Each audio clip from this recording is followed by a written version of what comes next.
कला एक ऐसा माध्यम है जो शब्दों से परे आत्मा से संवाद करती है। जहाँ शब्द थम जाते हैं वहाँ से कला बोलना शुरू करती है। नमस्कार और स्वागत है आपका यश ध्वज यूट्यूब चैनल के विशेष सीरीज जिंदगानी असली कहानी में। आज हम मिलेंगे एक ऐसे कलाकार से जो न केवल देश बल्कि अंतर्राष्ट्रीय स्तर पर भी अपना ख्याति प्राप्त कर चुके हैं। बिहार के स्टेट चैंपियन और अंतर्राष्ट्रीय स्तर पर ख्याति प्राप्त एक शिल्पकार, रंगों को भावनाओं में ढालने वाले एक कमाल के चित्रकार और एक शानदार इंस्टॉलेशन आर्टिस्ट दीप मनोहर जी से, जिनकी कृतियाँ दिलों को छूती हैं, बोलती हैं और सभी को आश्चर्यचकित कर देती हैं। दीप मनोहर जी, स्वागत है आपका हमारे यूट्यूब चैनल यश ध्वज पर।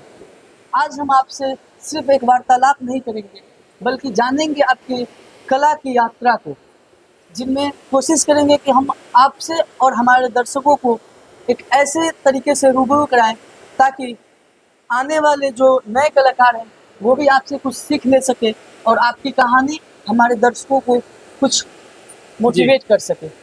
तो एक बार पुनः आपका बहुत बहुत स्वागत है हमारे यूट्यूब चैनल पर। जी धन्यवाद। दीप जी, सबसे पहले आप हमें ये बताइए कि आप खुद को एक कलाकार के रूप में कैसे परिभाषित करेंगे?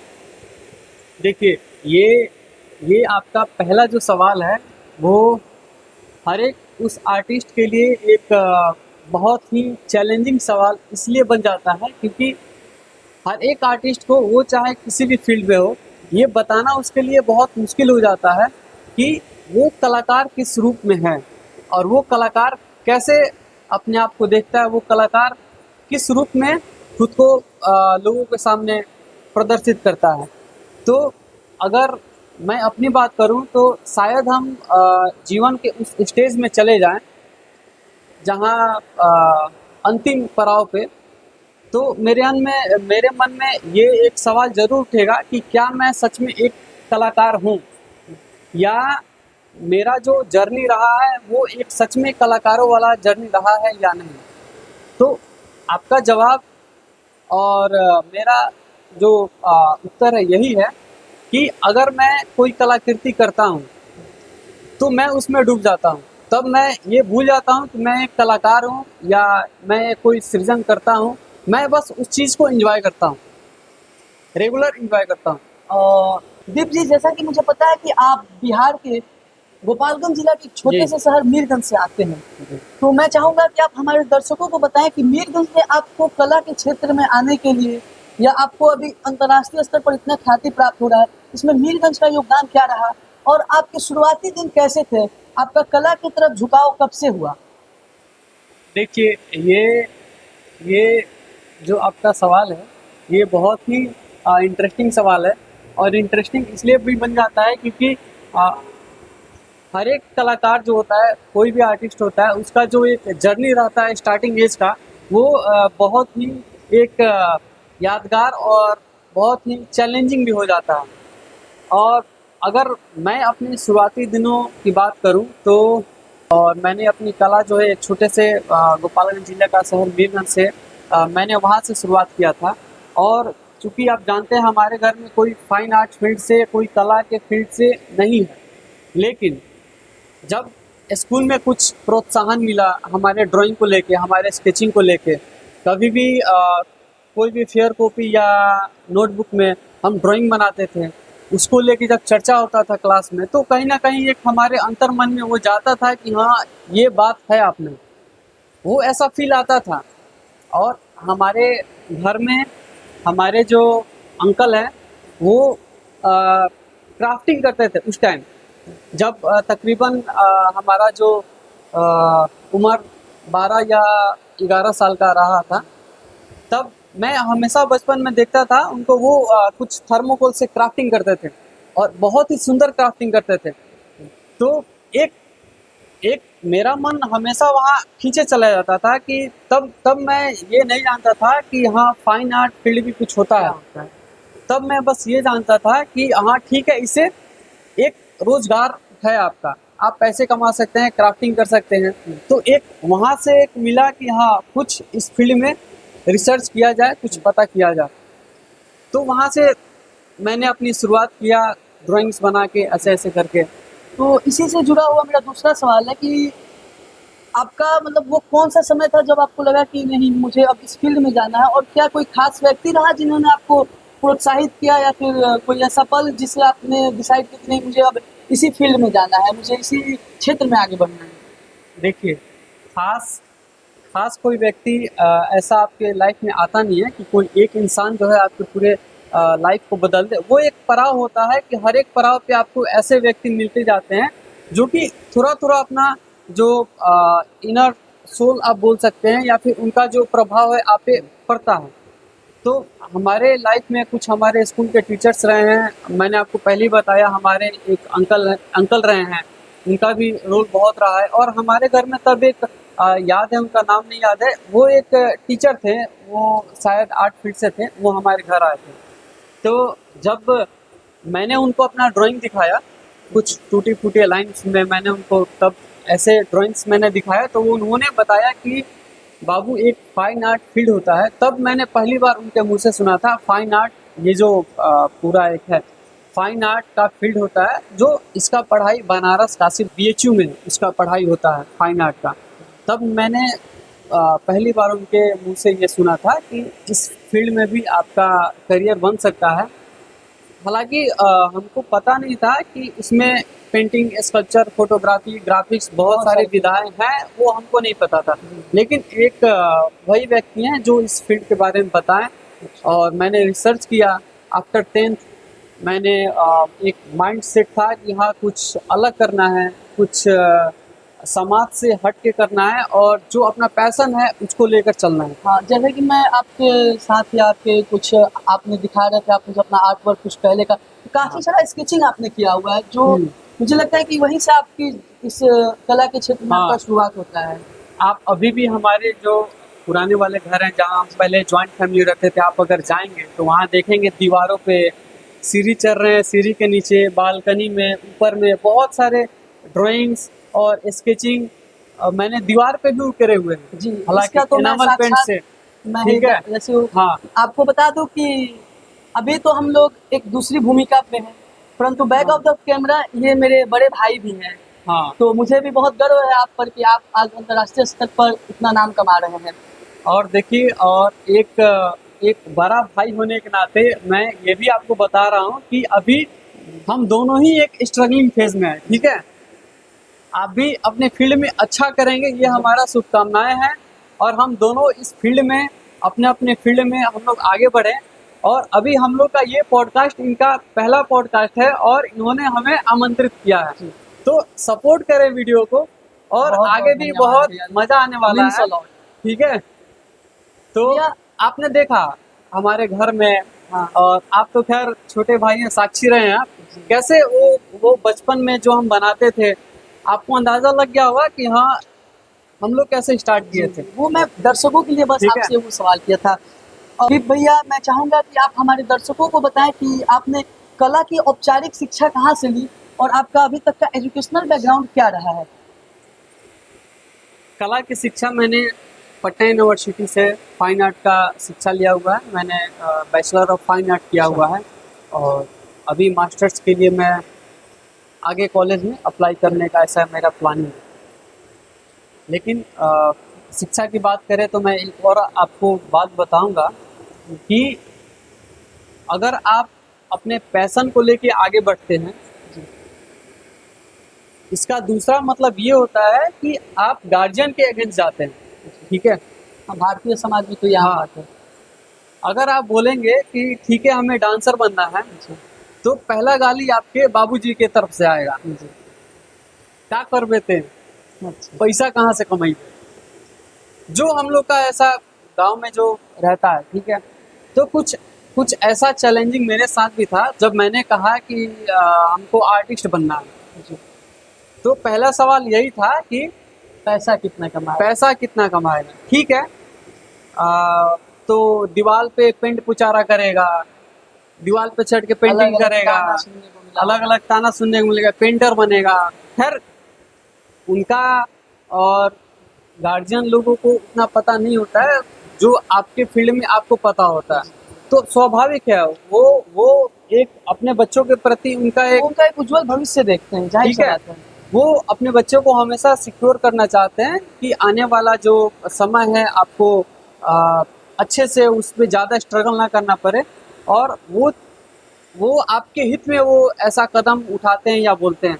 तो हमें पहला पड़ाव यही था कि अपने गार्जियन को ऐसे अ, अपने गार्जियन को अपने बातों में लाना, या ये उनको करके दिखाना कि हाँ इस फील्ड में भी है स्कोप आपका है। स्कोप है।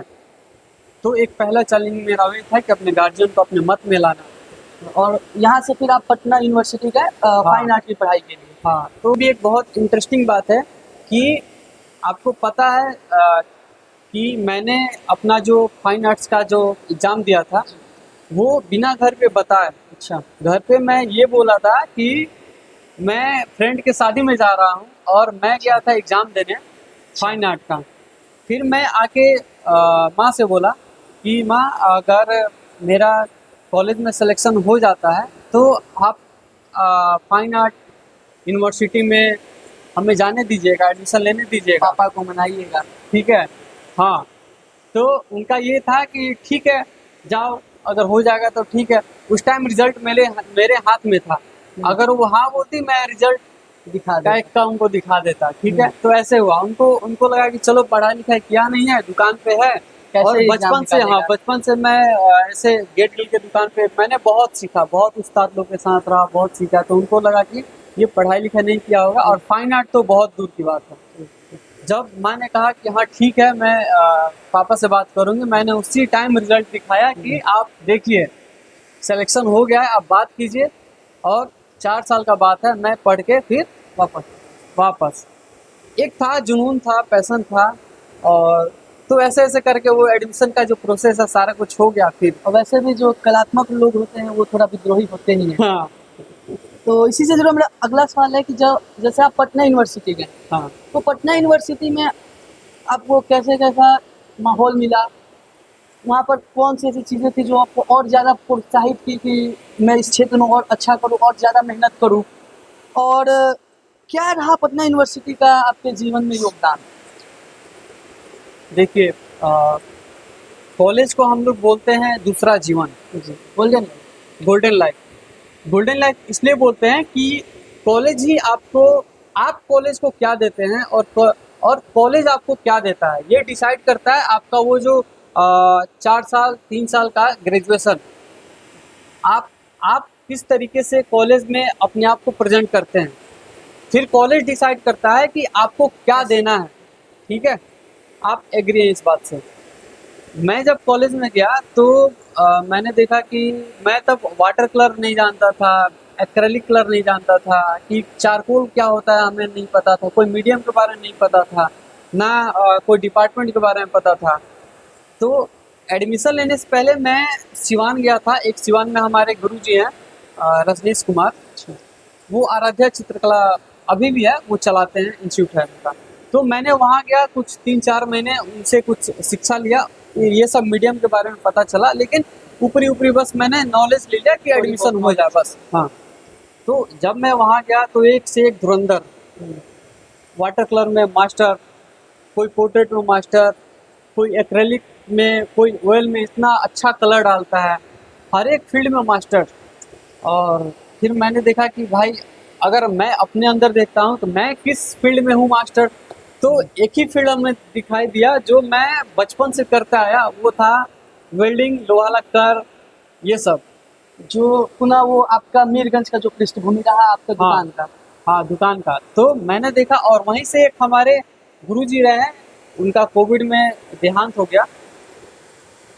स्टेट चैंपियन बनाने में सबसे बड़ा योगदान उनका रहा, क्योंकि उन्होंने ही जब मेरा कौशल देखा कि ये लड़का वेल्डिंग में मास्टर है, उन्होंने मेरा फॉर्म डलवाया, कॉल करके बुलाया कॉलेज में कि दीप आप फॉर्म डालो, आपका सिलेक्शन होगा। मैंने फॉर्म डाला, बहुत सारे जिला से बच्चे गए वहाँ पे, फिर करते करते वहाँ से मैंने स्टेट चैंपियन का एक पड़ाव पूरा किया वेल्डिंग फील्ड से जाके। और यही वेल्डिंग फील्ड, आयरन मटेरियल जो है, एक नया पहचान वहाँ दिया पटना यूनिवर्सिटी ने, जो अभी निरंतर आगे बढ़ रहा और इंटरनेशनल लेवल पर आप बस। तहलका मचाए हुए हैं। है। उससे पहले मैं एक और सवाल आपसे पूछना चाहूँगा कि आपका पहला जो आर्ट वर्क है उसे आपने लोगों के सामने कब लाया? कब आपने अपना पहला आर्ट वर्क पब्लिक किया, जिसे लोग देख सके, या फिर अलग-अलग जो आपके फील्ड के लोग हैं, प्रोफ़ेसर्स हैं, जो देख सके, जो जिसकी तारीफ़ हुई हो, या जिससे आपको एक और मोटिवेशन मिला हो कि हाँ, मुझे अब और आगे जाना है? जब जब हम कॉलेज में जाते हैं तो एक होता है फाउंडेशन डे। फाउंडेशन डे के टाइम ऐसा होता है कि जो भी बच्चे हैं अपने जो प्रीवियस वर्क है उसको डिस्प्ले करते हैं, सीनियर आते हैं उस पर कुछ बातें करते हैं, और टीचर्स आते हैं प्रोत्साहित करते हैं। तो वही एक मेरे लिए एक गोल्डन पॉइंट था कि अभी मैं स्टार्टिंग में कॉलेज गया ही था, फाउंडेशन डे था, और मेरे पास मैंने एक सीनियर से पूछा था कि भैया इसमें होता क्या है, कैसे वर्क इसमें डिस्प्ले करते हैं, क्या होता है, क्योंकि हम लोग को पता नहीं था। हम लोग स्टार्टिंग में गए थे वहाँ पे। तो हमारे सीनियर ने ये बोला कि तुम्हारे पास एक लाइन में वो समझाया कि तुम्हारे पास जितना भी काम है प्रीवियस जो तुम किए हो उसको बस डिस्प्ले करना होता है, इससे आगे उन्होंने कुछ नहीं बताया। मेरे पास कुछ आयरन स्कल्पचर थे, छोटे बड़े, कुछ छोटे साइज में थे, कुछ पतले पतले कॉइल से बना हुए थे। तब अभी तो खैर वो सब नेट के डिजाइन थे, तब पता नहीं था। बस एक उसको मैं आर्टवर्क नहीं बोलूँगा, वो एक बस एक क्राफ्ट था। मैंने सारा क्राफ्ट वहाँ डिस्प्ले कर दिया। तो जब हमारे टीचर्स देखे, सीनियर देखे, तो बोले कि फर्स्ट ईयर में फाउंडेशन में ये कौन लड़का है जो इतना पूरा का पूरा, हम लोग क्लास के सेंटर में वो लगाए हुए थे, पूरा डिस्प्ले किए हुए थे, पूरा सेंटर ऑफ अट्रैक्शन वो क्लास का था। टीचर्स यही बोलते थे कि ये लड़का है कौन जो फाउंडेशन में इतना ज़्यादा वर्क लगा। मैंने तकरीबन कुछ 30 और 32 काम मैं वहाँ डिस्प्ले किया था। वहाँ से जो एक प्रोत्साहन मिला, सीनियर्स का कुछ अच्छे कमेंट्स जो आए, वो देख कर लगा कि नहीं, ये जो फील्ड है ये कुछ यूनिक काम है। और हमारे सीनियर्स ने ये बताया कि ये जो तुम काम कर रहे हो इसमें तुम अपना आगे जो जर्नी है इसमें अपना जर्नी तय कर सकते हो, ये एक अलग मीडियम है, अलग पहचान देगा। तो वो मोमेंट था मेरे लिए, वो पहला प्रदर्शनी था जहाँ से मैं अ, मीरगंज जैसे छोटे शहर से आज अंतर्राष्ट्रीय स्तर के मंचों पर आप भारत का प्रतिनिधित्व कर रहे हैं। तो ये अवसर आपको कैसे मिला? अंतर्राष्ट्रीय मंच आपको कैसे मिला? और ये पैशन को आप लेकर आगे बढ़े, वही पैशन जो है आपको आज इंटरनेशनल लेवल पे एक अलग पहचान दे रहा है। ये सफ़र कैसा रहा मीरगंज से पटना, फिर पटना से आप विदेशों में तहलका कैसे मचा रहे हैं? अपॉर्चुनिटी मिलता है, अगर आपके काम में एक लगन है, जी, सच्चाई है, तो कहीं ना, सफ़र कैसा रहा?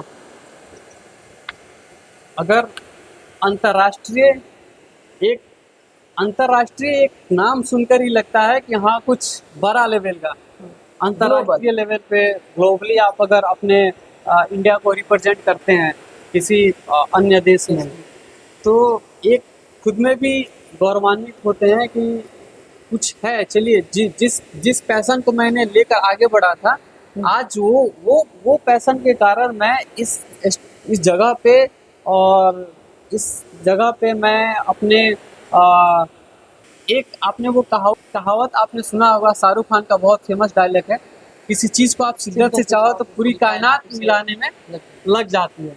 तो कुछ ऐसा ही स्टोरी है, अगर आप किसी चीज़ में अपना पूरा दिल दिमाग, अपना पूरा पैशन और जुनून डालते हैं, तो कहीं ना कहीं वो एक सौरमंडल जो है एक शक्ति देता है आपको, वो मिलाता है आपको। आप जिस चीज़ को खोज रहे हैं वो आपको मिलाने का कोशिश करता है। तो हम आगे बढ़ते गए और लोग मिलते गए, बस। तो आपका क्या रहा अभी तक? कितने देशों में आप जा चुके हो? कहाँ-कहाँ अपना आर्ट वर्क दिखा चुके हैं, प्रदर्शनी कर चुके हैं?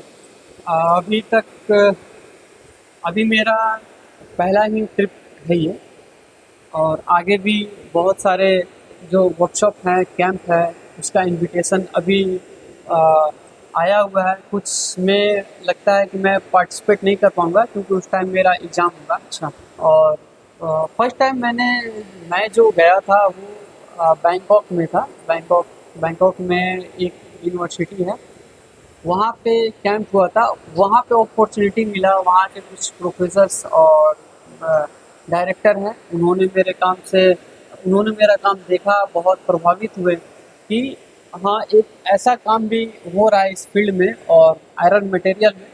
तो ये और मेरा पोर्टफोलियो, सबसे बड़ा आपका पोर्टफोलियो, मेरा पोर्टफोलियो जब उन्होंने देखा तो वो तुरंत इनविटेशन दिए कि ठीक है, आप आइए और एक बार वर्कशॉप यहाँ पे दीजिए। जैसे बहुत सारे युवा जो आपके फील्ड के होंगे, फाइन आर्ट फील्ड के होंगे, वो इस पॉडकास्ट को देखेंगे। हाँ, तो वैसे जो फ्रेशर्स लोग होंगे, जिनको जैसे मुझे ही नहीं पता है कि पोर्टफोलियो क्या है, तो उन्हें आसान शब्दों में बताएं कि पोर्टफोलियो क्या है। आपका पिछला जितना भी वर्क है, आप किसी भी फील्ड में हो, आपका एक डॉक्यूमेंटेशन होना चाहिए। आप जो प्रीवियस में आपने जो काम किया, उसका एक अच्छा फोटोग्राफ्स, उसका कलेक्शंस और उसके बारे में आपने क्या काम किया है, उस चीज़ को अगर आप एक फॉर्म में बना लेते हैं, डॉक्यूमेंट में बना कर रख लेते हैं अपने बारे में, अपनी उपलब्धियों के बारे में, वो हो जाता है आपका रिज्यूम में। और आपका अभी तक का सबसे, जैसे कि जो आपके ख्याति का एक और भी अंश जुड़ता है, जो आपने पटना कॉलेज में, पटना में रहते हुए जो एक बहुत विशाल लोहे की आकृति, गांधी जी हाँ, की आकृति बनाए थे, उसके बारे में हमें बताइए कुछ। वो स्टैचू मैं जब थर्ड ईयर में था, जी। तो थर्ड ईयर में मैंने स्टार्ट किया था। हालांकि बहुत कम लोगों को पता होगा कि उसका जर्नी क्या है। वो स्कल्पचर वही मैंने चाहते हैं कि आज मैं उसका फोटो लगा दूंगा, अभी आप सभी देखेंगे। बहुत शानदार वो आर्ट वर्क है, उसका आप बताएं, उसकी जर्नी पूरी बताएं। जब मैं यूनिवर्सिटी में गया था, और तो मैंने जाकर बहुत सारे काम देखे, बहुत सीनियर का वर्क देखा, तो एक एक ललक था कि एक चाह था कि कुछ ऐसा करके जाना है कॉलेज में जो कि थोड़ा सा बड़े लेवल पे हो, और जिसको एक खुद में भी था, चैलेंज था कि हाँ, क्या मैं इस काम को कर पाऊंगा, एक था। और खुद को प्रतिस्थापित भी करना था कॉलेज में। करना था, ठीक है। तो मैंने थर्ड ईयर में वो गांधी का स्कल्पचर बनाने स्टार्ट किया था, क्योंकि इससे पहले मैंने बहुत सारे छोटे छोटे स्कल्पचर बनाए थे, कोई 4 फीट, 5 फीट, 2 फीट, 10 इंच, छोटे छोटे स्कल्पचर पेंटिंग्स बनाए थे। लेकिन ये जो वर्क था, ये ये हालांकि मैं जानता था कि इसमें बहुत सारा एक एनर्जी का जरूरत पड़ेगा, बहुत सारा बहुत सारी मोटिवेशन का कठिनाइयां भी जरूरत आएंगी। पड़ेगा। और इस स्कल्पचर को मैंने थर्ड ईयर में स्टार्ट किया था, और फाइनल ईयर में मैंने इसको कंप्लीट किया, पूरे 1 साल। और लगे रहे अकेले। उस काम का जो शुरुआत मैंने इसी जगह पे किया था, फिर मैंने उसको लेकर कॉलेज में गया और कॉलेज में उस काम को कंप्लीट किया। उसका इनॉग्रेशन हुआ और तकरीबन 1 साल लगा उस काम को। पूरा बरसात, पूरा ठंडी, हम लगे रहते थे टुक टुक टुक टुक करने में कॉलेज में, क्योंकि 10 से 4 पढ़ाई होता था। तो हम कॉलेज में 6 बजे जाते थे मॉर्निंग में, दरबान बाबू गेट खोल देते थे, बच्चा काम करने आ रहा, ग्राउंड में चले जाते थे, क्योंकि उस टाइम थोड़ा मौसम ठंडा रहता था। 10 बजे के बाद बहुत तेज धूप हो जाता था। तो 6 से 9 बजे तक मैं वही हाफ पैंट या फिर हाफ टी शर्ट, जीन्स पे जो पहने हैं, लोअर पे काम कर रहे हैं। और तब कुछ कॉलेज के स्टूडेंट आ जाते थे, तो वो एक बहुत बड़ा चैलेंजिंग था कि सबके सामने वो आप उस हुलिया में काम कर रहे हैं, वो भी कॉलेज वो लाइफ में। कॉलेज लाइफ में। और वो एक, खैर, वो मोटिवेशन भी मिलता था कि कहीं ना कहीं लोग बोलते थे चलो ठीक है, डेडिकेटेड है अपने काम को लेके, तो कर रहा है। सीनियर से, टीचर से वो मिलता था। और फिर हम जब 10 से 4 कॉलेज खत्म हो जाता था, फिर 4 बजे से अपना झोला ले काम चले जा रहे हैं ग्राउंड में, फिर काम कर रहे हैं। फिर उसका कोई टाइम टेबल नहीं, 10 बज रहा है, 12 बज रहा है, 1 बज रहा है, रात तक ऐसे ऐसे करके वो स्कल्पचर का कहानी है। यही आपका मेहनत का फल है कि आज वो प्रतिमा ने पूरे भारत में धूम मचा रखी है। बस, और मैंने देखा कि जो बिहार में जन स्वराज सत्याग्रह पार्टी है, आंदोलन। कोई हाँ, प्रशांत किशोर जी का, उसमें भी उस प्रतिमा को बहुत बार देखा गया। उसके पीछे का क्या है, कुछ हमें बताइए। जन स्वराज पार्टी, प्रशांत प्रशांत किशोर जी का एक बहुत बड़ा आंदोलन हुआ था, जो सत्याग्रह आंदोलन जो जन स्वराज पार्टी ने किया था, प्रशांत किशोर सर ने किया था। वो अपने जिला से ही स्टार्ट हुआ था, यहाँ से स्टार्ट हुआ था, और पूरे 1 साल का कार्यकाल उनका रहा था। इस दौरान वो हर एक जिले में गए, और उनका एक अपना लोगो है, वो गांधी का फेस आपने देखा होगा। हाँ, तो गांधी। और इससे पहले वो मेरा जो स्ट्रक्चर था वो कई बार न्यूज़ में आ चुका था, पेपर हाँ, में हाँ। आ चुका था, और इसको लेके मैंने जन सुराज पार्टी में भी इसको लेकर मैंने बात किया था कि सर अगर ये स्ट्रक्चर है और इसको मैंने ऐसे ऐसे बनाया है, अगर मौका मिले तो वहाँ पे डिस्प्ले करना, हाँ डिस्प्ले करने का, अगर सत्याग्रह है। हाँ और सत्याग्रह का तो गांधी तो जी मैं से चाहूँगा कि मेरा स्ट्रक्चर जो है एक बार डिस्प्ले हो। तो खैर वो हो गया। अचानक जब मैं बैंकॉक में था, कैंप कर रहा था, अपना वर्कशॉप दे रहा था, उस टाइम हमें एक कॉल आता है हमारे प्रोफेसर का कि दीप आप कहाँ हैं, आपसे मिलने के लिए कुछ जन स्वराज पार्टी के कुछ लोग आए हुए हैं। मैंने कहा सर मैं तो यहाँ पे हूँ, अभी वर्कशॉप हो रहा है हमारा। तो बोले ठीक है, आप एक बार इनसे बात कर लीजिए। तो मैं समझ गया था कि ये स्टैचू के रिगार्डिंग ही आए हैं बात करने के लिए, मैं समझ गया था। फिर मैंने बात किया, सर से बात किया, उन लोगों से बात किया, ऐसे ऐसे करके वो फाइनलाइज हुआ कि ठीक है आपका स्कल्पचर हम लोग डिस्प्ले करना चाहते हैं। तो वो स्कल्पचर एलसीटी घाट पे डिस्प्ले हुआ और वो काफ़ी पॉपुलर रहा पूरे भारत में। हाँ, पूरे भारत में उसकी धूम मची हाँ, हुई है। और उसके इससे पहले उसका एग्जीबिशन मैंने बॉम्बे में भी लगा चुका था। बॉम्बे में मैंने उसका एग्जीबिशन लगाया। बॉम्बे में कहा जाता है कि मुझे मुंबई में जानकारी नेस्को नेस्को गोरेगांव में, मुंबई अच्छा। में। हाँ, वहाँ पे मैंने उसका एग्जीबिशन किया था। वो बड़े से स्क्रीन पे पूरा उसका डिस्प्ले भी स्क्रीनिंग भी हो रहा था। सेंटर ऑफ हालांकि अट्रैक्शन वहाँ भी था। हाँ, हालांकि ये स्कल्पचर हाइट में 16 फीट था, तो ले जाना पॉसिबल नहीं था। तो उन्होंने क्या किया 16 था, फीट का है। 16 फीट। हाँ, हालांकि उनका जो हेड है वो बस 6 फीट का है, अच्छा। बस उनका हेड। हाँ, फिर उसके नीचे पैनल पे मैंने और कुछ वर्क टोटल किया हुआ आयरन है। मटेरियल। टोटल आयरन मटेरियल, जो हमारे जो यहाँ से वेस्टेज जो प्लेट्स निकलते हैं, उसके लिए कुछ मार्केट से मैंने लिए थे। तो ये पूरा एक फुल स्टोरी है वहाँ स्टैचू लगने का, और अभी वो प्रशांत किशोर के आवाज़ पे लगा हुआ है। अभी आपकी गांधी की प्रतिमा भारत में धूम मचाए हुए है, आप विदेशों में धूम मचाए हुए हैं। तो एक सवाल ये बनता है कि जब आप विदेशों में अपने आर्ट वर्क को दिखाते हैं या कोई सेशन लेते हैं, उस समय व्यक्तिगत तौर पर आपको क्या महसूस होता है, कैसा अनुभव होता है आपका व्यक्तिगत तौर पे कि हाँ आज मैं बिहार के छोटे से शहर मीरगंज से निकल करके विदेशों में आज काम कर रहा हूँ, विदेशों में आज सेशन ले रहा हूँ, उस समय आप व्यक्तिगत तौर पे क्या महसूस करते हैं? बहुत ही गौरवान्वित होता हूँ कि मैं उस छोटे से शहर से आया हूँ जहाँ कला का कोई नामो निशान नहीं है, और मैं उस जगह से आके पूरा इंटरनेशनल लेवल पे मैं अपने आर्ट को दिखा पा रहा हूँ, मैं अपने आर्ट को परफॉर्म कर रहा हूँ। ये मेरे लिए बहुत एक बड़ी बात हो जाती है। और मेरा कोशिश यही रहता है कि मैं कुछ ऐसे आर्ट वर्क्स करूँ ताकि जो जो सर इनवाइट किए, जो भी आर्टिस्ट हमें इनवाइट कर रहे हैं, उनका एक मान रहे, और मैं जिस जगह से आया हूँ वहाँ के लोगों का एक मान रहे, जो हमारे जूनियर्स हैं, जो हमें देखते हैं, जो प्रेरणा लेते हैं, उनके वो कुछ सीख सकें, वो एक प्रेरणा ले सकें।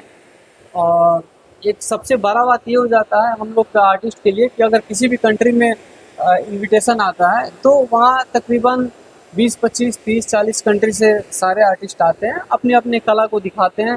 और वो एक होता है रूबरू होने का कि एक दूसरे आर्टिस्ट से मिलने का, उनका इंटरनेशनल हाँ, आर्टिस्ट से उनके मीटअप हो उनके उनके कौशल को देखने का, कुछ आर्ट टॉक्स होते हैं।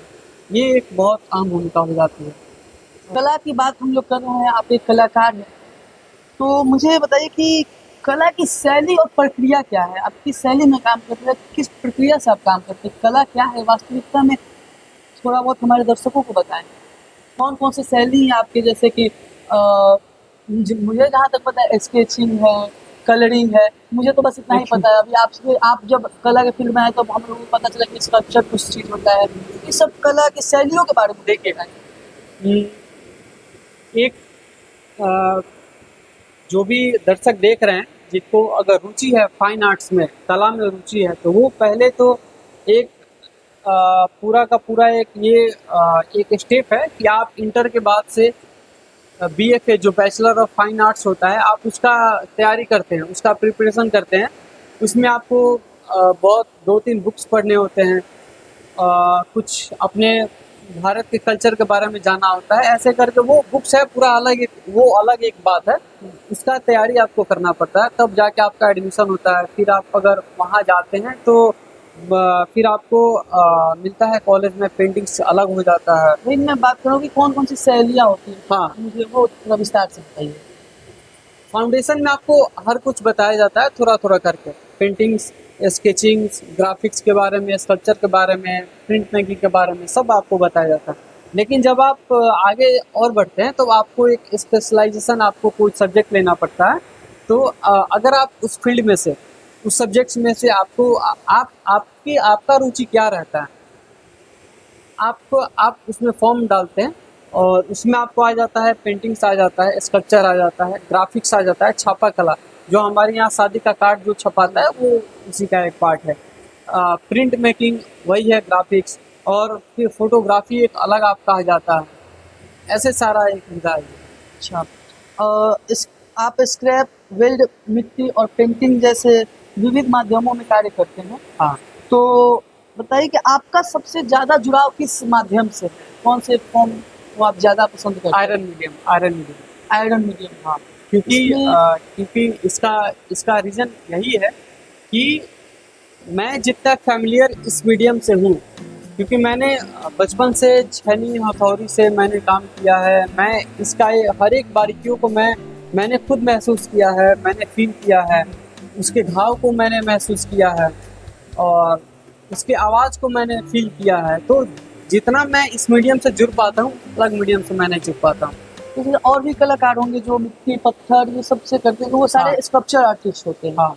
और आप स्कल्पचर आर्टिस्ट में भी आप आयरन आयरन मीडियम, हाँ, ज़्यादा मैं आप मैं प्रेफ़र करते हैं। मैं ज़्यादा प्रेफ़र करता हूँ। और मेरे लिए, हालाँकि लोगों को लगता है कि कैसे ये आयरन में स्कल्पचर तैयार करते हैं, कैसे बनाते हैं, बहुत डर लगता है। लेकिन हर एक आदमी के लिए एक अपना मीडियम जो होता है वो फ़ैमिलियर हो जाता है, वो करते-करते अभ्यास का बात है वो। दीप जी, मुझे आप ये बताइए कि किसी भी जो आप आर्ट वर्क बना रहे हैं, उसको शुरू करने से पहले आपका थॉट प्रोसेस क्या रहता है? थॉट प्रोसेस मूड पे डिपेंड करता है कि मैं अभी अपने वर्कशॉप पे हूँ, यहाँ पे मैं किसी देख रहा हूँ आदमी को, वर्कर को मैं काम करते देख रहा हूँ। कभी वो ऐसे छेनी से करता है तो उसके छेनी से हाथ कट जाते हैं या ग्राइंडर से हाथ कट जाते हैं। तो एक वो देख के जो एक जुड़ाव होता है, वो एक अंदर उसका, तो उसका एक वो जो प्रभाव पड़ता है मेरे मन में। तो वहाँ से आपको मैं वहाँ से सोचता हूँ कि क्यों ना ये जो पूरा का पूरा एक स्टोरी है, एक लेबर पे मैं उस पे काम करूँ, मैं स्ट्रगल पे काम करूँ। और मेरे कामों में ज़्यादातर स्ट्रगल आपको दिखेगा, स्ट्रगल दिखेगा, लेबर से संबंधित कुछ काम दिखेंगे। और कई बार ऐसे जो कुछ काम होते हैं जो अब्स्ट्रैक्ट फॉर्म में होते हैं, एक्सप्रेशनिज्म में होते हैं, इसमें कई बार मैं सोचता नहीं कि हमें ये बनाना है, या फिर मैंने जो लेआउट्स किया, अगर मैं बहुत सोच विचार करके मैंने कोई लेआउट किया कि हमें इस वे में काम करना है, जब मैं काम करने जाता हूँ तो मेरा वो जो प्रोसेस होता है कई बार चेंज हो जाता है। क्योंकि मैं तब, वो मेरा लेआउट था, वो फिर मेरा ही अपना कॉपी हो जाता है, तो वो अलग बात हो जाता है। और जब मैं काम करता हूँ तो वो काम के साथ मेरा जुड़ाव है वो खुद फ्लो हो जाता है कि आपको ऐसे ऐसे ऐसे करके ये आर्टवर्क वो खुद बताता है आपको ये करना है। अ, इतनी कम उम्र में आपको बिहार स्टेट चैंपियन भी आप बन गए हाँ, और आपको श्री चरण बिहारी लाल माथुर पुरस्कार से भी सम्मानित किया गया। हाँ। तो ये इसके पीछे की कहानी बताइए। ये भोपाल में एक एग्जीबिशन लगा था, वो मेरा पहला जो काम था, वो नल था। और वेस्टेज को लेके हम लोगों ने काम किया था, जो पानी दूषित हो जाता है, उस थॉट्स को लेके वो काम मैंने किया था। और वो मेरा पहला काम था जो स्टेट से बाहर कहीं सिलेक्शन हुआ, और वो स्कल्पचर में मेरा पहला अवार्ड था, फर्स्ट अच्छा, पोजीशन था। और वहाँ कुछ पुरस्कार भी मिले थे पहली बार, जहाँ से मैं और श्री चरण बिहारी लाल माथुर अवार्ड से सम्मानित उन्होंने किया। भोपाल में था वो एग्जीबिशन, और वहाँ से बहुत मोटिवेशन मिला कि हाँ, मैं इस फील्ड में अपना कुछ आगे कर सकता हूँ। दीप जी, तमाम उपलब्धियों, आज आप अंतर्राष्ट्रीय स्तर पे काम कर रहे हैं, इतना नाम कमा रहे हैं, भगवान करे आप और भी इस फील्ड में आगे बढ़ें और नाम कमाएं। परंतु जब आप इस यात्रा को शुरू किए, तो अगर हम यहाँ से पीछे मुड़कर देखें, तो जब आपने इस यात्रा को शुरू किया तब से लेकर अब तक आपको किन किन संघर्षों का सामना करना पड़ा? कहानी और जर्नी जो है ये बहुत एक लंबा है, क्योंकि जब से मैं इस फील्ड में आया हूँ तब से लेकर अभी तक 2015 के बाद से, जी। 2015-17 के बाद रेगुलर। तो इस कार्यकाल में सबसे बड़ा एक चैलेंजिंग ये भी हो जाता था कि जिस मीडियम में मैं काम कर रहा हूँ, कभी कभी ग्राइंडर से हाथ कट जाना, कभी हथौड़ा से चोट लग जाना, और सबसे बड़ा जो एक पेनफुल होता है वो वेल्डिंग का लाइट लग जाना। हालांकि प्रोटेक्शन रहता था, लेकिन उसके बावजूद भी उसके जो डस्ट होते हैं, कभी आग हैं, तो वो एक वो जब जब भी याद करते हैं तो, या फिर अभी भी कई बार होता है कि लाइट्स लग जाते हैं, वो आपको 3-4 दिन तक आपको सोने नहीं देता, फिर बहुत पेनफुल होता है। और एक सबसे बड़ा मेरे लिए ये भी हो जाता है कि एक 8x8 के रूम में पटना में 6 साल गुजारना, खुद खाना बनाना, ठंडी में बर्तन धोना, खाना, फिर जाना कॉलेज में, फिर लोहा काटना, लोहा तोड़ना, पढ़ाई करना, इसी में आपको सारे कुछ को मैनेज करना पड़ता था। बताइए कि वे कौन से मूल्य या सिद्धांत हैं जो आपको प्रेरित करते हैं कि आप अपना जो आर्ट वर्क है या फिर आपका जो क्षेत्र है उसमें आप निरंतर कार्य करते रहें, कभी रुके नहीं? कौन से वे सिद्धांत हैं या फिर मूल्य हैं जो आपको प्रेरित करते हैं? आपके माता पिता, आपके कोई अभिभावक, टीचर, या कोई ऐसा पल जो जिसे देखकर आपको लगा, कोई आपका मोटिवेशन क्या है जो आप निरंतर कार्य करते रहने को एकदम कुछ लगे रहते हैं? हमें नहीं पता मेरे मेरे अंदर ये चीज़ कहाँ से आया, लेकिन मैं ये फील करता हूँ कि स्टार्टिंग से मेरे अंदर ये है कि कुछ तो करना है। ये जो शब्द है, कुछ तो करना है, क्या करना है पता नहीं, कुछ तो करना है। कितना बड़ा करना है वो भी पता नहीं, लेकिन कुछ करना है, अच्छा करना है। और मैं जब इस फील्ड में आया हूँ तो मेरा मेरा और ये चयन मेरा है, फाइन आर्ट में आने का चयन मेरा है। और ये आप एक डर भी बोल सकते हैं कि कहीं ना कहीं वो डर भी है कि ये फील्ड मेरा अपना इच्छा है कि मैं फाइन आर्ट फील्ड में आया तो कहीं मैं इसमें नाकाम ना हो जाऊँ। ये जो डर है ये हमें कभी बैठने नहीं देता है। मैं निरंतर मेहनत करता हूँ, आगे बढ़ता हूँ और खुद को भी साबित करता हूँ। एक अपने मन ही अपने खुद से एक बोल सकते हैं कि लड़ता हूँ, नहीं करना है बस। और ये एक ऐसा फील्ड है पूरा का पूरा ब्लैक होल जैसा, अंत नहीं है, बस आपको चलते जाना है। तो इसी के रिगार्डिंग दूसरा सवाल ये है कि जो हमारे युवा कलाकार हैं, जो कला के क्षेत्र में आना चाहते हैं, कुछ पता है नहीं, कुछ को पता है कि हाँ ये है, बट बहुत से ऐसे ग्रामीण परिवेश के बच्चे जिनके अंदर कला तो बहुत है पर सही मार्गदर्शन नहीं है, तो उनके लिए आप क्या कहना चाहेंगे जो युवा कलाकार इस फील्ड में आना चाहते हैं? इस फील्ड में आया तो मैं किसी से प्रेरित होकर नहीं आया, वो मेरा पैशन था। मैंने खुद रिसर्च किया, मैंने खंगाला, पूछा, मैं वहाँ पहुँचा। आप लोगों से भी मेरा यही है विनती। और अगर इस पॉडकास्ट को आप देख रहे हैं, जो भी है, आप जिस पैशन में हैं, आपको रिसर्च करना होगा, आपको खुद से बात करना होगा, एकांत में बात करना होगा कि आप क्यों बने हैं, आप क्यों इस आपका क्या उद्देश्य है इस धरती पे आने का, आपका क्या पैशन है, और आप अपने पैशन के प्रति कितने ललायक हैं, ललायित हैं आप अपने पैशन के प्रति, उसको पाने के प्रति। आपको मोटिवेशन वहाँ से मिलेगा। तो जो युवा कलाकार इस फील्ड में आना चाहते हैं, तो एक भारतीय समाज में ये प्रश्न चिन्ह भी आता है कि क्या ये जो क्षेत्र है, कला का क्षेत्र है, क्या ये मतलब आजीविका के लिए है प्रॉपर, ठीक है कि हाँ, हाँ, जैसे कि हम देखिए पैसा और जो खाना है हाँ, वो एक मूलभूत आवश्यकता है कि आपको देखिए, कमाएंगे तो आप खाएंगे, जो भारतीय समाज की एक मूल धारणा है। तो या उस वजह तो से भी बहुत सारे पेरेंट्स नहीं आने देते बहुत अच्छे अच्छे कलाकार को, जो ठीक है, ठीक है, ऐसे लोगों को आप क्या बोलना चाहेंगे? आप मत आइए फील्ड स्पीड में।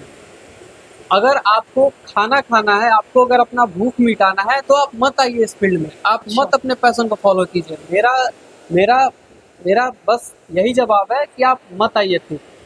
मैं जो काम करता हूँ या फिर आप अपने जब पैशन को फॉलो करते हैं, तब आप आप पैसे के लिए ये काम नहीं करते हैं, आप अपने पैशन के लिए काम करते हैं। उस पैशन से अगर मैं कोई आर्ट वर्क बना रहा हूँ, अगर मैं ये हॉर्स का स्कल्पचर बना, तब मैंने ये सोच कर स्टार्ट नहीं किया था कि मैं इसको बेच दूंगा, पैसा कमाऊंगा। नहीं, ये जब आर्ट वर्क बिकेगा, मैं अभी ये जो आर्ट वर्क कर रहा हूँ, मैंने इसमें एक समझिए कि मैंने अपना एक कुछ मैंने जिया है इस काम को करते समय। ठीक है, अगर ये काम सेल होता है तो वो मेरा उससे मैं अपना पालन पोषण करूंगा, लेकिन ये सोचकर मैं नहीं बनाऊंगा कि ये काम बिक जाएगा फिर मैं उससे ये करूंगा। पर एक सच्चाई ये भी तो है कि जैसे आप आयरन का वर्क कर रहे हैं, इसमें ये भी एक सच्चाई है ना भैया कि आप इसमें पैसा लग रहा है, वेल्डिंग रॉड्स लग रहे हैं, लाइट्स लग रहा है, तो ये सब चीजें भी तो हैं। प्लस एक ये इंश्योरेंस कि इसमें फ्यूचर मेरा सेफ है या नहीं। सब भारतीय देखिए, समाज का सबसे बड़ा प्रश्न चिन्ह यही है कि क्या फ्यूचर तुम्हारा इस लाइन में है। वो वो आपके ऊपर डिपेंड करता है। हर फील्ड में आज के डेट में एक छोटा सा बच्चा जो है यूट्यूब से लाखों करोड़ों कमा ले रहा है, कुछ भी करके। उसका पैशन बोलिए या फिर एक जरिया है ना कमाने का, तो वो आपको डिसाइड करना होगा कि आप जिस फील्ड में जा रहे हैं उसके बारे में आपको पूरा पता हो, आपका पूरा माइंडसेट, आपका पूरा फोकस हो वहाँ पे कि अगर हाँ मैं इस फील्ड में जा रहा हूँ तो मैं कुछ अच्छा कर लूँगा, आपका एक आत्मविश्वास हो।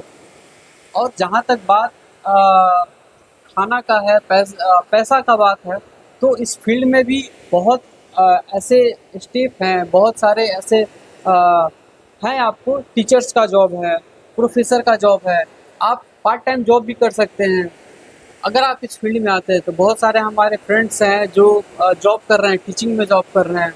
कईयों का अभी प्रोफेसर में वो लोग जर्नी में हैं।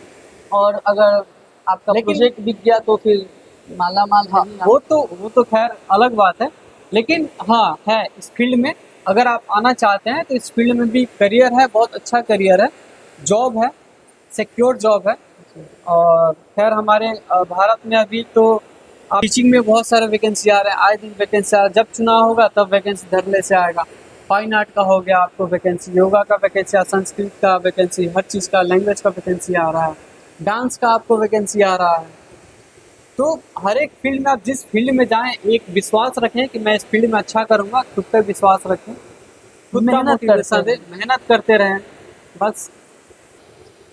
फिलहाल आप किस प्रोजेक्ट पर काम कर रहे हैं या फिर आगे आप क्या करना चाहते हैं? हमारे दर्शक या जो और भी लोग हैं, हम लोग आपको फिर आगे कहाँ देख रहे हैं? कौन से प्रोजेक्ट को आपको देख रहे हैं? देखिए अभी मेरा जो रिसेंट 3-4 प्रोजेक्ट चल रहे हैं और कुछ हमारे प्रोजेक्ट हैं जो फॉरेन में भी कुछ अभी लेआउट्स तैयार हो रहे हैं। हालांकि वो जब आएगा तब आप लोगों को दिखेगा, वो पब्लिकली मैं उसको एक्सपोज नहीं कर सकता। लेकिन अभी जो मेरा रिसेंट जो प्रोजेक्ट अभी चल रहा है, जो मैं अभी वर्कशॉप में कर रहा हूँ, ये हॉर्स का स्कल्पचर है, बैकग्राउंड में आपको दिख रहा होगा। और भी मेरे जो खुद के आर्टवर्क्स हैं, ये कमर्शियली आप देख सकते हैं इसको, गैलरीज तो में भी ये भी जाएंगे। जो आप अभी जो हॉर्स का ये बना रहे स्कल्पचर, ये पूरी तरह से आयरन है? हाँ, पूरा आयरन वेस्टेज मटेरियल। इसका क्या है अभी, कुछ इसके बारे में अगर कुछ थोड़ी जानकारी दे सके तो? ये कुछ मेजरमेंट वगैरह कुछ ये 6 फीट, ये डायमेंशन में हाइट 6 फीट है। और इसका विड्थ जो है वो आपको तकरीबन 5 फीट है। इस आपके इस आर्ट वर्क को भी हम चाहेंगे कि लास्ट में एक छोटा सा व्यू हाँ। आपको दिखा दें। हाँ, आप दिखा दो। लगभग हमने आपसे बहुत सारी बातें कर चुके हैं, तो आखिरी में बस मैं समापन इसी से करना चाहूँगा कि लोग आपको कहाँ देख सकते हैं, आगे आपके आर्ट वर्क को कहाँ देख सकते हैं? आप सोशल मीडिया पर हैं या नहीं है? अगर है तो आप मुझे अपना अकाउंट बताइएगा, मैं आपको नीचे करूँगा। और सबसे ज़्यादा कि जो आस-पास के क्षेत्र के लोगों को आपको प्यार मिल रहा है, जो बाहर के लोग ऐसे जैसे दिल्ली यूनिवर्सिटी में बहुत सारे ऐसे बच्चे हैं जो आपके जो गांधी जी की प्रतिमा लगी थी सत्याग्रह आंदोलन मथुरा में, उसको देखे हुए वो हमसे डिस्कस कर रहे हैं कि यार ये देखो एक ऐसा प्रतिमा बना, यार कितना अच्छा है ये। फिर मैंने उन्हें बताया कि अरे ये मेरे भैया बनाए हुए हैं, ये मैंने उनको बताया कि ये उनका आईडी है, तो लोग आपको कहाँ देख सकते हैं, आपके आपके जो भी आर्ट वर्क है उसको कहाँ देख सकते हैं? क्या कोई आप अभी हाल फिलहाल में कोई social art media social media platform है, और सोशल मीडिया इंस्टाग्राम है आज बहुत पॉपुलर है, खासकर आर्टिस्टों के लिए। वो अलग बात है कि अभी सोशल मीडिया पे इंस्टाग्राम पे आपको आर्ट वर्क कम दिखेंगे, और कुछ वो जो मुजरे हैं वो ज़्यादा हाँ, दिखेंगे, ठीक है। और फेसबुक है, यूट्यूब चैनल है, आप देख सकते हैं। और क्या अभी कोई आस-पास में आप कोई एग्ज़िबिशन लगाने वाले हैं जहाँ पर और भी लोग हाँ, आके देख सकें? 3-4 जगह का ऐसे प्लानिंग है, अभी कुछ 2 प्लानिंग फॉरेन का भी है। कुछ भारत में एक जो अभी क्षेत्रीय लेवल का यहाँ गोपालगंज या फिर बिहार प्लानिंग कुछ कुछ अपने क्षेत्र में भी करने का ऐसा प्लानिंग चल रहा है कि ताकि लोगों को पता चले फाइन आर्ट्स के बारे में, और जो इच्छुक हैं वो जुड़ सकें हमसे और सलाह ले सकें इस फील्ड में जाने का, और कुछ सीखने का, सिखाने का, कुछ अपने क्षेत्र में करने का ऐसा प्लानिंग चल रहा है। बहुत धन्यवाद आपका हमारे यूट्यूब चैनल पर आने के लिए, हमको इतना समय देने के लिए। और ईश्वर से यही कामना है कि आप अपने फील्ड में और नाम कमाएँ और परिवार के साथ-साथ पूरे देश का नाम रोशन करें, और हम सबको आप पर गर्व है। थैंक यू सो मच भैया। धन्यवाद। एक कलाकार की दुनिया सिर्फ रंगों की दुनिया नहीं होती है, बल्कि उसके भावनाओं एवं संवेदनाओं की भी दुनिया होती है। और इसी दुनिया के उभरते हुए सितारे, उज्जवल सितारे, दीप मनोहर भी हैं। मैं ईश्वर से कामना करूँगा कि वे अपने क्षेत्र में निरंतर आगे बढ़ते रहें और परिवार के साथ-साथ देश का भी नाम रोशन करें।